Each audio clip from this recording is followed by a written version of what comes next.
Welcome everyone to Coin New Yen Review channel. Before we dive into today's episode, don't forget to subscribe, like, and share so more people can discover us. Enjoy the show. I discovered that my marriage partner had secretly read the novel I wrote. I thought I was on the brink of death. The refined woman, always distant and courteous. Her eyes suddenly reddened with tears. I wondered how much time we had left. I assumed he was asking about our one-year marriage arrangement, the remaining term. I truthfully replied that 3 months remained. That night, after months of sleeping apart, he slipped into my bed in the dead of night for the first time. He clung to me, sobbing until half the bed was damp. He choked out that he hadn't yet had the chance to tell me. He confessed had been secretly in love with me for years. I sat before my computer, diligently working as an amateur writer. As his lawful wife, once between me and his new lover, he unhesitatingly chose the latter. I no longer threw tantrums or felt heartache, because I was nearing death. Finishing the novel's opening, I hit a writer's block surrounded by high society grudges. I was fed up with the gossip, yet I couldn't blab about it like a loudspeaker, so I turned it into a fictional tale. Unexpectedly, it gained some popularity. As a part-time scribbler, I had long wanted to wrap up the story. After all, it drew heavily from real events around me. I feared acquaintances would recognize it, but my editor pleaded tearfully. He said he had a demanding boss above and a chaotic team below. He truly couldn't afford to lose the project. Though I barely understood his ramblings, I still blended the trending theme of tragic stories and started a new book. Lest he cry snot bubbles all over me. Wasn't it just about a neglectful lover, blind to devotion while alive, only to chase regret in a tearful reckoning after death? I wrote weeping at my computer, my eyes vacant, my gaze lifeless. A woman's voice suddenly called out, asking if Yuni was still busy. I turned and met Shen Jinian's cool detached stare. I realized tonight was his familyless banquet. I stood there in casual home clothes, my hair a wild mess, my face scruffy with stubble. Meanwhile, Shen Jinian was impeccably dressed, elegant and refined, clearly waiting for me. I glanced at the time. Only an hour remained until the banquet. I hadn't realized it was so late. I shot up and rushed to the bathroom, apologizing profusely. I begged for half an hour. I'd be ready soon. Shen Jinian's face remained calm, showing no emotion. He stepped aside to let me pass. Though he didn't urge me once, I still felt a pang of guilt. We'd been married for over half a year, yet we interacted more like colleagues, not like husband and wife. That was the essence of an arranged marriage. No need for feelings, just mutual benefit. Forgetting the banquet was my oversight. I hurriedly washed my hair, shaved my stubble, changed into a suit. I was about to pick out accessories when I saw Shen Jinian stride out of the study. His brow carried a trace of heaviness. Upon seeing me, a flicker of shock and panic crossed his face. His hands clenched tightly at his sides. His delicate fingertips blanched. He hesitated, uncertain, wanting to speak but stopping, acting strangely. My heart sank. Had my appearance stunned him? His voice trembled as he spoke my name, Yuni. He suggested we skip the event. I rushed to the mirror to check. My face, haggard from staying up late reading gossip, was a wreck, dull and lifeless. I asked for 2 more minutes. I'd be ready. I darted back to grab Shen Jinian's concealer, covered my dark circles, switched to a lighter suit. My complexion looked much better. Everything sorted. 20 minutes remained. Shen Jinian's expression was still complex. I figured, though he didn't say it, he was surely displeased. A good partner should be punctual, not keep him waiting. I sincerely apologized, promising it was the last time. It wouldn't happen again. He froze, hastily cutting me off, saying no. He wasn't blaming me. His urgency bordered on losing composure. I was mildly surprised. In all our time married, I'd never seen him like this. I suggested we hurry to leave, not to keep father and mother waiting. On the drive, Shen Jinian gazed silently out the window, as if weighed down by a 1,000-pound burden. I sat restlessly beside him. His heavy melancholy was impossible to ignore. I asked if something had happened. gently patting his arm, wondering if the last project had gone wrong. Shen Jinian snapped out of his daze, grabbing my hand. It was only the second time he'd initiated contact since our wedding. His hand was small, soft but startlingly cold. My unease and doubts grew. Had something major gone wrong at the company? He paused, addressing me as Uni, struggling to force out words. He asked how much time we had left. My fingers curled instinctively. So that's what he meant. Shen Jinian and I were in a business marriage, built on no emotional foundation. Wed set a 1-year term to assess the benefits for the Shen and Yun families. Before planning further, over half a year had slipped by. I calculated. 3 months remained. Shen Jinian abruptly pulled his hand away. His nails grazed my skin. I grunted in dull pain. He apologized, realizing his mistake, but didn't let go. He asked if the family knew. I was baffled. The 1-year term was set long ago. Everyone knew what came next. Shen Jinian's eyes suddenly reddened. His gaze brimmed with unshed tears. His eyes rimmed with red. In my mind, a man's image surfaced. His secretary Zhang Xieqi. The last time I visited his office for documents, he eyed me opally, his gaze unsettling. When I raised my voice flipping through contracts, he acted as if gravely wronged, looking to Shen Jinian with innocent panic. My gut told me he saw me as a romantic rival. He had feelings for Shen Jinian. Was Shen Jinian's odd behavior today because of him? Had he pressed him? So he came to ask how long our marriage would last. That must be it. It had to be similar scandals had surfaced before. Was it Director Zhang or Director Li, whose secretary rose to replace the spouse? The original partner cast aside. Even if we were only contractually wed, I couldn't help feeling a sting, a bit of resentment. But only 3 months remained. After that, he could marry whomever he pleased. 3 months would pass quickly. Once we divorced, he could build a real family with his heart's desire. His secretary was quite handsome and reportedly capable, though his family background might require effort to convince his parents. He snapped that it had nothing to do with Zhang Xieqi. It seemed he was already protective, unable to tolerate a year with a troublesome woman. Seeing he wanted to say more, I quickly opened the car door, announcing when arrived. Time to get out. The banquet included a few Shen and Yun family members, plus some business partners. As we entered, Mother Shen's gaze landed on our tightly clasped hands. A hint of delight crossed her face. From the car to the entrance, I tried subtly to pull free several times, but couldn't break loose. I didn't dare struggle too hard, lest others notice. The guiltier someone feels, the more they flaunt affection to cover it. His relationship with Zhang Xieqi must be advancing fast, so he was putting on a show of devotion with me. Guests smiled and asked when we planned to have an heir. Their gazes turned our way. I kept a polite smile. Shen Jinian's hand trembled faintly with his fork. Catching this in my peripheral vision, I quickly deflected for us, saying we were still young, focusing on our careers first. No rush, but everyone was eager to celebrate a newborn's arrival. In all likelihood, they first attend Shen Jinian's second wedding. He must be eager for it too. I muttered this inwardly, while maintaining perfect courtesy outwardly. I stood to toast everyone, asking for their support to help us achieve sooner, and tackled that task earlier. After downing my drink, the topic passed. Shen Jinian was distracted all evening. After seeing off the guests, I stood at the door airing out the alcohol. A tall shadow fell beside me. I turned to see Shen Jinian's sister Shen Yuchu. I asked if he was alright. I turned back, suggesting she ask him herself. Shen Yuchu gave a soft laugh, saying I knew. I did know. The siblings had never been close. Growing up with Shen Yuchu, I rarely saw them interact warmly, especially after marrying Shen Jinian. They barely spoke. Truth be told, Shen Yuchu was originally my intended match. Heaven knows I'm not her father. I said as much, but instinctively turned to find Shen Jinian. He was sitting on the sofa looking up.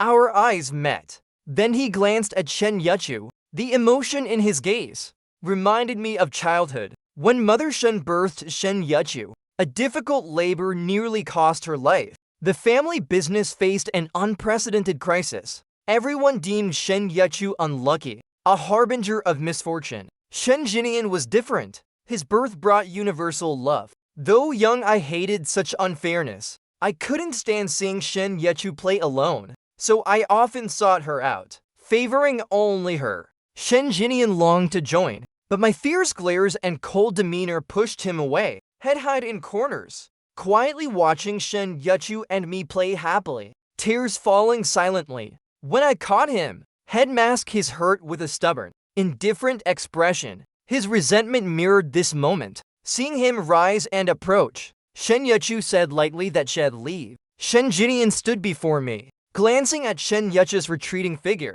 then lowering his eyes to me. Dark emotions swirled in his gaze, as if he had much to say. I waited patiently, wondering if he'd confess here, but he only managed to say we should go home. The driver had already left.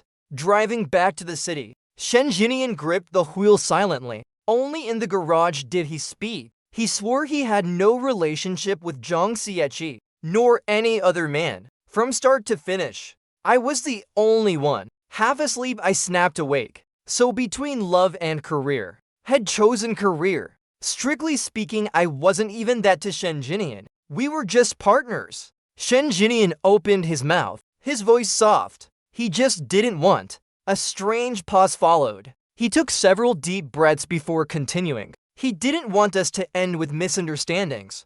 I frowned at him. He was truly odd tonight. At the banquet, Mother Shen clearly hoped we'd continue the marriage. With the Yun family's support this past half year, the Shen family had soared. Was he softening now to extend our contract? There was no need to explain this to me. My opinion didn't matter.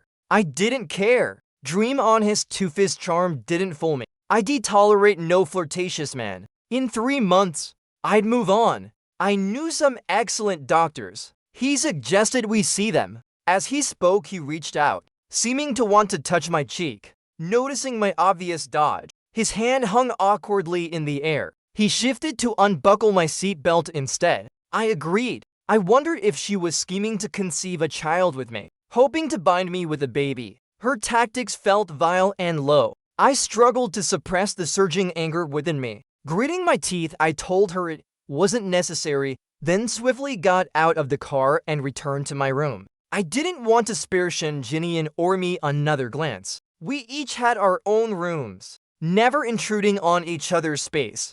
I relished the freedom. That night, I curled up in bed, engrossed in some trivial gossip. The pleasure was unmatched. I was utterly absorbed. When suddenly the mattress dipped behind me, I instantly realized someone had climbed into my bed. My phone slipped, smacking my forehead in fright. The next moment, an arm wrapped around my waist. Hearing a distinct sob, Uni paused. I stopped struggling. It was Shen Jinian.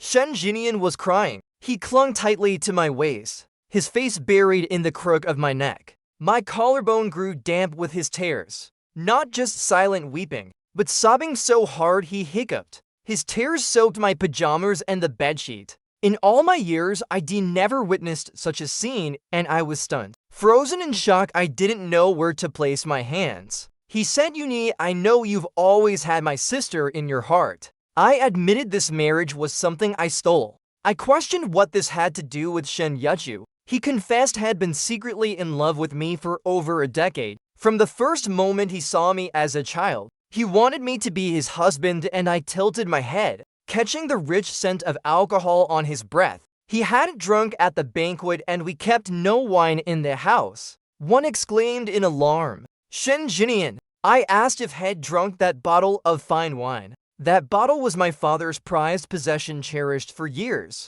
A rare vintage from a century-old winery. The only one of its kind in the world. I'd stolen it for our wedding. Countless times I'd resisted the urge to drink it, but I'd always held back. Shen Jinian kept babbling nonsense through his sobs.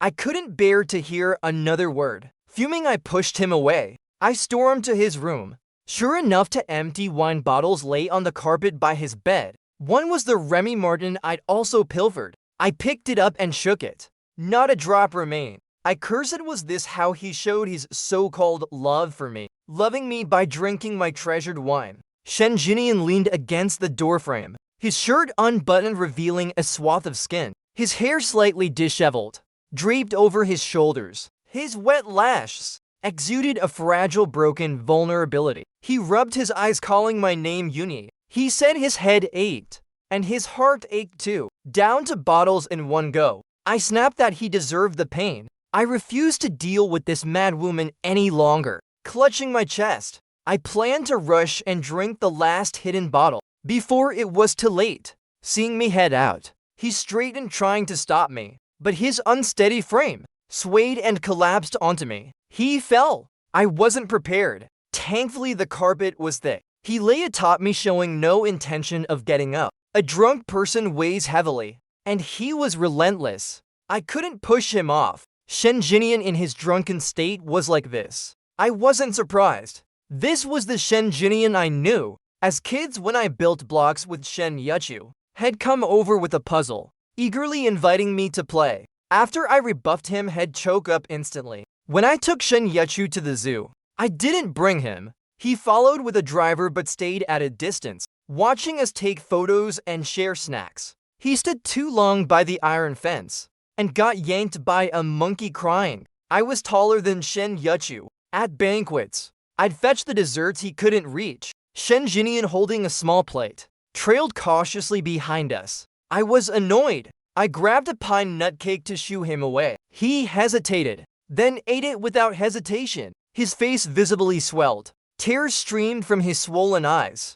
To me, he was the one who stole all the parental love. That should have been Shen Yuchis. A weak, pathetic crybaby. A fool who ate nuts despite his allergy. Then one day, he changed, becoming mature and refined, his every gesture echoing his sister. A perfect Shen Yuchu replica. I even asked Shen Yuchu curiously if his brother was mimicking her, but Shen Yuchu only gave me a cryptic glance. I wondered if our positions could be swapped. The person on me mumbled incoherently. I strained to listen, hearing him slur through the stench of alcohol. He said, Uni, I want to sleep with you. Perhaps my open-mouthed shock gave him an opening. He cupped my face and kissed my lips. My mind blanked, words failing me. I tried to push him away, but before I could act, warm droplets hit my collarbone. I cursed. Why was he crying again? I was the one kissed to breathlessness. My lips ached, just as I felt I'd suffocate. Shen Jinian finally let me go. I wanted to reason with him, but he clung to me like a koala, his limbs locking me in place, holding me tightly, unmoving. Then he fell asleep. So his talk of sleeping really meant just sleeping together. Seeing his tear-streaked sleeping face, I resisted but didn't push him away. I rested my head on his arm and drifted off unknowingly. I woke on the floor of Shen Jinian's room,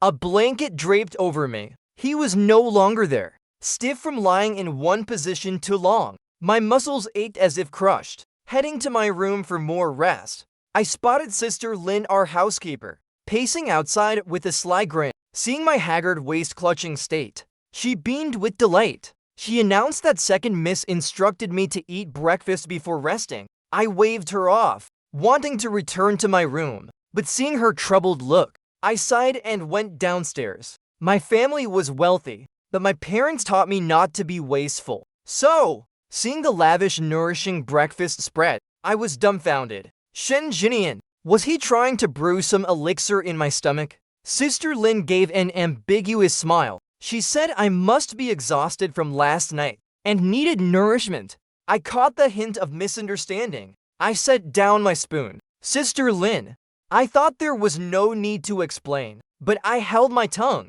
In her eyes, my silence was just a cover-up. She teased that I was shy, and she understood. Sister Lin winked, smiling suggestively. She said Second Miss could barely stand this morning. I gave up and swallowed a spoonful of soup, casually asking where he was. Had he gone to the company so early? She said Second Miss went to France and told me to contact him directly if needed. Had returned as soon as possible. I couldn't recall any business in France, but he never reported his whereabouts to me. I didn't care that he always treated me with polite distance. Last night was the most boundary crossing and intimate moment of our marriage. I couldn't fathom why, if he didn't want it to end in 3 months, he didn't just negotiate with both families. With enough profit, I wouldn't cling to it. Why make it so complicated? Shen Jinian returned home at dawn. I was sleepless from the heavy medicinal meal. Pacing the hallway, he looked exhausted, freezing for a moment upon seeing me. He dropped his hand from his brow and rushed toward me. Without a word, he burrowed into my arms. He asked why I wasn't sleeping. I stared at his head stunned, inwardly cursing, damn it. I told him to try eating a day's worth of ginseng lingi and other herbs. It'd bring the dead back to life. Leaping with vigor, he apologized, saying he didn't know the wine was my treasure. Had found a later vintage from the same winery, nearly identical in taste, and placed it in the same cabinet. The upside of my overactive mind was my sharp clarity at that moment. I instantly realized where had been. I pried his head from my chest with effort. I stared at him in shock. Shen Jinian had abandoned the company to scour a winery for my wine. He spoke lightly of it, but I knew that winery's vintages were no longer sold. They were nearly impossible to obtain. He said he didn't want me to have any regrets. As he spoke, his cool fingertips gently brushed the hair from my forehead, his expression clearly somber. I inexplicably felt his touch wasn't just on my hair, but on a string in my heart, stirring faint ripples. He asked cautiously if we could sleep together tonight. His tone carried a humble plea. Moved by some impulse, I nodded. Lying in bed, I still couldn't sleep. Listening to the soft patter of the shower, I felt an illusion of our wedding night. That wedding was a grand business gathering. Shen Jinian and I were pawns, navigating a web of social expectations. After the ceremony ended, I slumped exhausted by the bed. Shen Jinian perhaps meant to pull me to wash up. His fingers sparked static upon touching me. I flinched, startled, and shook his hand off forcefully, realizing my reaction was too harsh. Shen Jinian hid his disappointment. He said he'd sleep next door and told me to rest early. He left after that.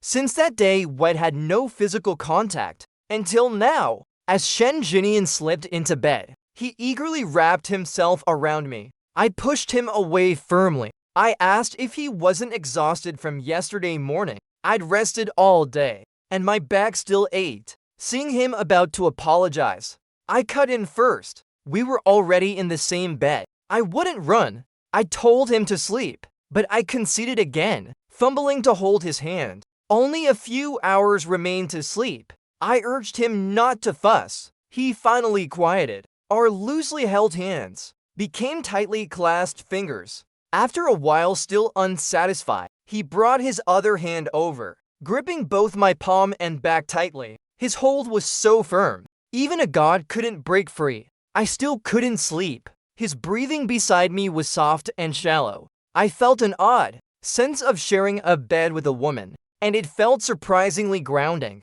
As dawn's light crept in, Shen Jinian called my name. He asked what he could do to keep me. I was just starting to feel sleepy, musing hazily. Honestly, this life wasn't bad. If he wanted to continue the marriage, it wasn't a big issue. I meant to agree aloud, but sleep overwhelmed me. My eyelids drooped and I drifted off. Sister Lin was a gossip.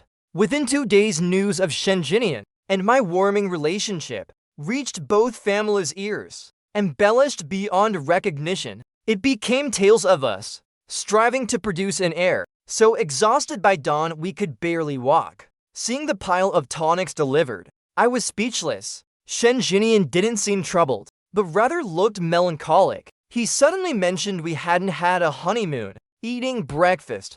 Shen Jinian dropped that line. In the past, I'd have told him it was meaningless for an arranged marriage, but these past few days had clung to me shamelessly, earnestly playing his role. Caught in the warm atmosphere of her wifely devotion, I found myself sharing her faint sense of regret. I reassured her that we had plenty of time ahead. Something in my words seemed to pierce him. His chopsticks slipped onto the table. His eyes reddened once more. A pang struck me. Yuni.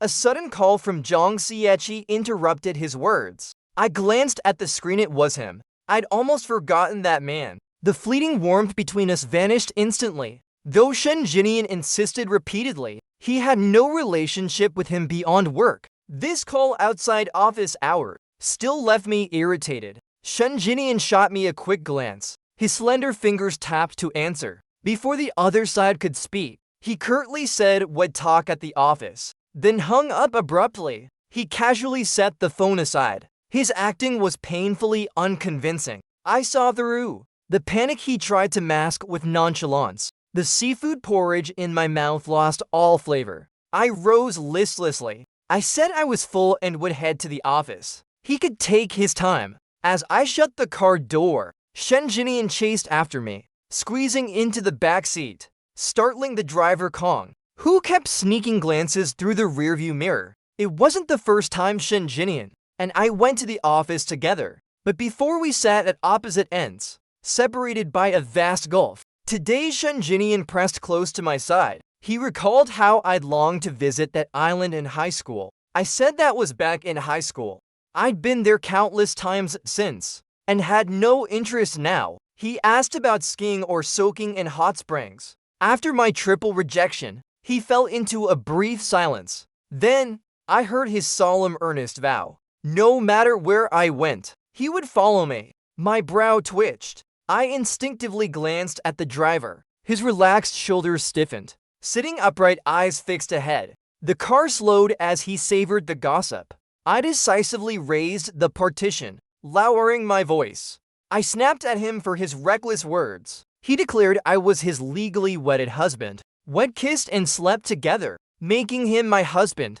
I cursed inwardly. His words weren't meant that way, yet I couldn't refute them. If I could choose my death. Shen Jinian leaned closer, planting a quick kiss on my lips, his gaze soft and lingering. He said he wanted to die in my bed. His words struck like lightning, leaving me dumbfounded. I searched his face for any hint of a joke, but his expression was deadly serious, frighteningly so, carrying a resolve as if facing death. I stammered that it wasn't necessary. Wasn't it just about extending the marriage? I agreed. We cursed himself with death. At the office, Zhang Xiechi approached. His mouth opened but clamped shut upon seeing me. His gaze carried ease and an ambiguous scrutiny that irritated me, but I couldn't lash out. Thinking of the merger issues still needing confirmation, I followed Shen Jinian, planning to join him in the office for a quick meeting, but Zhang Xiechi gripped the door handle, seeming to block my entry. I froze. My irritation surged. Shen Jinian clearly noticed. He frowned at Zhang Xiechi, asking what he meant. Zhang Che's face twisted in discomfort. He murmured to Shen Jinian. Shen Jinian's face turned cold, his panic barely concealed. His gaze flicked to me, then darted away as he stammered, calling me husband, asking if I had other business. I couldn't believe. The man who'd clung to me these past days was now subtly urging me to leave. I blinked slowly, taking in their subtle expressions. They shared a secret I wasn't privy to, a delicate atmosphere I couldn't penetrate. My phone buzzed in my pocket. I checked it. A brief message from Shen Yechu come downstairs.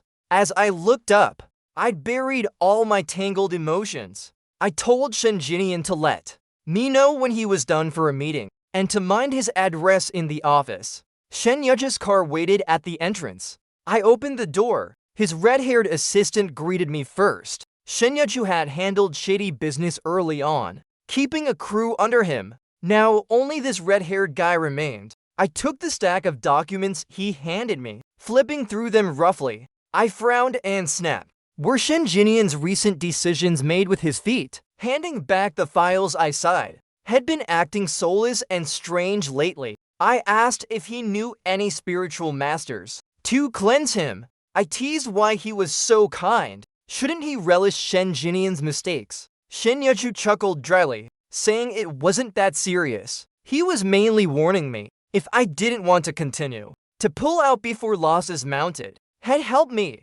Had said something similar before our marriage. Back when I learned Shen Jinian had pressured our families to switch the betrothal to him, I believed Shen Yechu could sabotage the marriage, knowing had never stooped to using merit to secure his position or gain anything. But I didn't care. Whoever I married, my goal was the same, for the young family's benefit. Still, his promise brought some comfort. Amid that comfort, I eyed his assistant, feeling a playful urge. But Shen Yechu preempted me, advising kindness. His assistant was tough to please and freshly heartbroken, like a proud old father. His smile froze when he saw Zhang Che's message. It read that Shen Jinian saw me get into Shen Yechu's car and followed downstairs. Though unclear why I told Shen Jinian I had 3 months to live, he took it seriously. Since I wouldn't share details, finding the right doctor was hard. Had sent Zhang Xieqi to secretly check my medical records, finding I was perfectly healthy.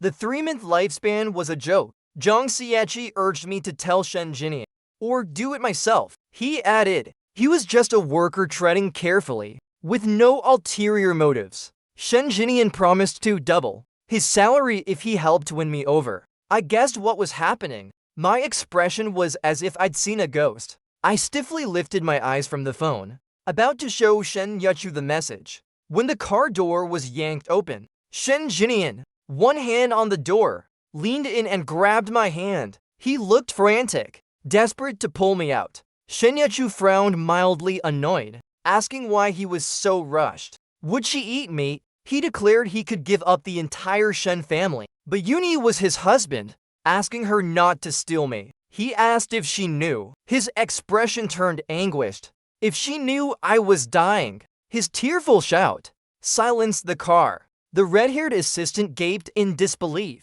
Shen Yechu froze, glancing at my grim face. Her tense expression relaxed. She told me not to die in her car, and to sort it out ourselves. I'd never been so speechless. I dragged Shen Jinian to a corner, slamming him against the wall. I demanded what was wrong with him, why he thought I was dying. The usually aloof, refined man was trembling before me. He said he'd seen my diary in the study. I sighed, exasperated, utterly speechless, staring at the sky, wishing for a cigarette. Shen Jinian seemed to realize something was off. His heaving chest calmed. His pain turned to unease and nerves. Still half-dazed, I slowly explained. It was a novel I wrote. Shen Jinian the fool froze for seconds. His breathing quickened again, tears threatening to spill. I was baffled. Did he want me dead or not? Brushing past me, he stood on tiptoe,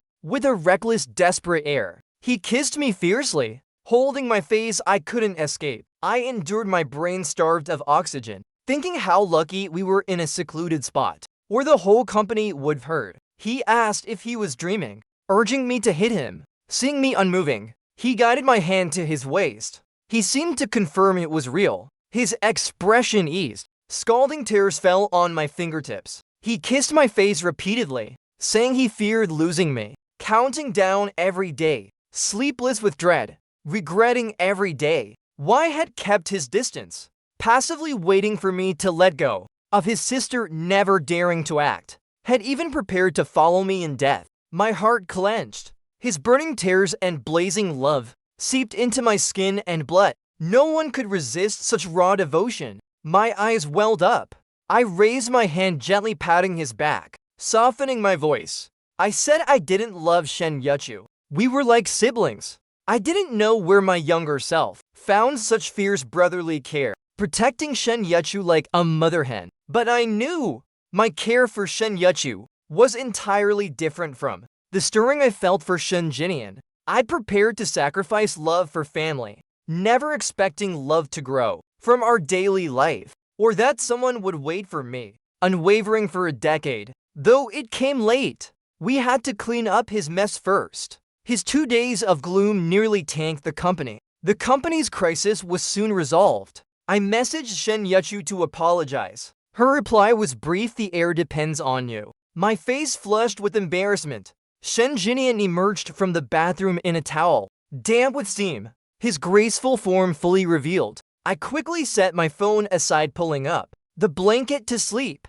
After our mutual confession for a long time, Shen Jinian remained in a state of insecure, anxious longing. Unsure how to comfort him, I dutifully played the role of a steady tree, Every night Shen Jinian clung to me like a koala. Tonight as he slipped into bed, I sensed something amiss. He called me husband, saying tomorrow was our first wedding anniversary. I held him down firmly, asking what he meant.